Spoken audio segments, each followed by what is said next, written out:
The commissioner of the NBA says plans to renovate the Moda Center appear to be off track. Adam Silver has previously said those plans are crucial to ensuring the Trailblazers stay in Portland for years to come.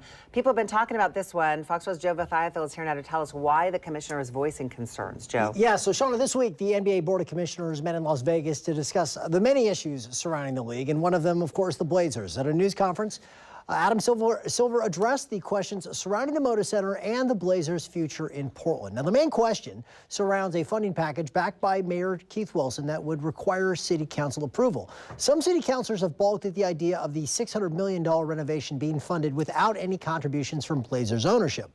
Also, some have raised questions about the plan to use money from the Portland Clean Energy Fund.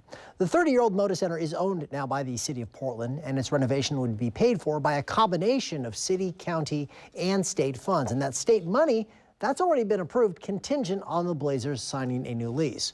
The city's planning to vote on the measure by August 12th, but some city councilors say they've still not received information that they've requested from the Blazers. Yesterday, Commissioner Silver said while in Vegas, he discussed the funding plan with Blazers owner Tom Dundon and his partners.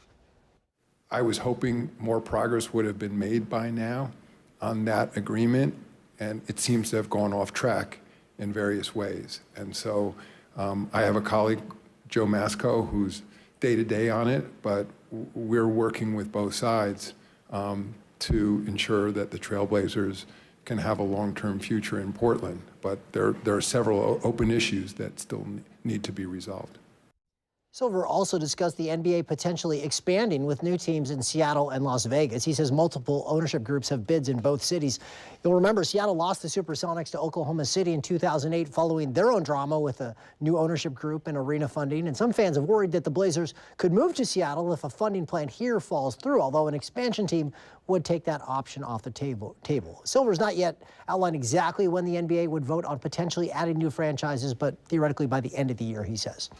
Regardless of what happens with the Blazers, the city of Portland will still have to decide what to do with the Moda Center, which again it owns. There have been plans to have it renovated by 2030 when the women's Final Four comes to Portland. So once again, the city council expected to vote on the funding on August 12th, and a public works session on the issue is planned for next Wednesday. Kim and Shauna, back to you.